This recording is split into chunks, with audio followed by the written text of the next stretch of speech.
ছাত্র জনতার অভ্যুত্থানে অংশ নেওয়া শিক্ষার্থীদের গুপ্ত হত্যার প্রতিবাদে নড়াইলে বৈষম্য বিরোধী ছাত্র আন্দোলনের মশাল মিছিল অনুষ্ঠিত হয়েছে।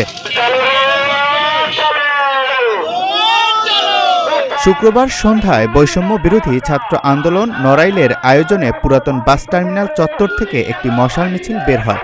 মিছিলটি বিভিন্ন সড়ক প্রদক্ষিণ শেষে একই স্থানে এসে শেষ হয়।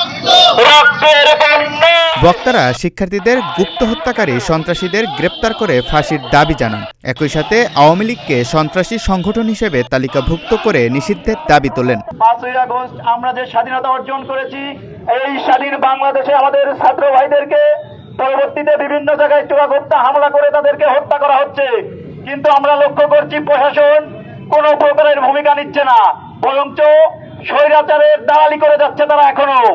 আমরা নড়াইলের প্রশাসনকে বলতে চাই, যারা 4 তারিখে ছাত্র জনতার উপরে হামলা করেছিল তারা কিভাবে নড়াইলের বুকে এখনো ঘুরে বেড়ায়। আপনারা যদি তাদেরকে গ্রেফতার না করেন, আজকে আমরা টার্মিনালে মশাল মিছিল দিয়েছি, আগামী দিন আমরা থানা ঘেরাও করবো যদি আপনারা তাদেরকে গ্রেফতার না করেন।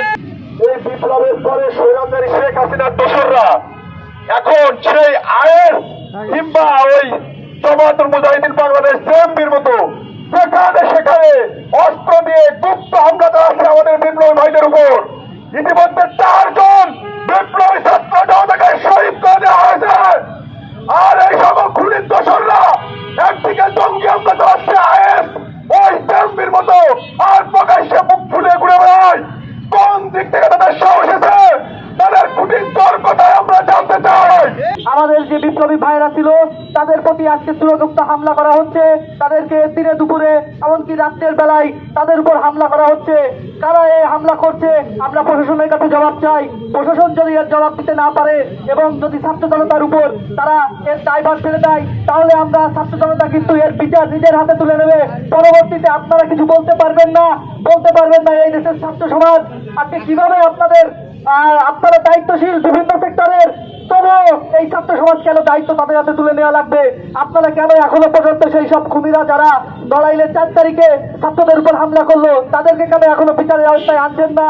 এ সময় বক্তব্য রাখেন বৈষম্য বিরোধী ছাত্র আন্দোলন নড়াইল শাখার আহ্বায়ক রাফায়েতুল হক তমাল, সদস্য সচিব সাফায়েত হোসেন, যুগ্ম আহ্বায়ক তুহিন মোল্লা, সংগঠক মিনহাজুল ইসলাম সহ আরো অনেকে। জাকারিয়া রবিউল, প্রতিদিনের বাংলাদেশ। আমাদের ভাইদেরকে হত্যা করছে, তাদেরকে বিচারের আওতায় আনুন। যদি আপনারা না আনেন, পরবর্তী দিন আমরা কিন্তু এই থানা ঘেরাওয়ের মাধ্যমে আপনাদেরকে এই বাংলার জমিন থেকে বিতাড়িত করব।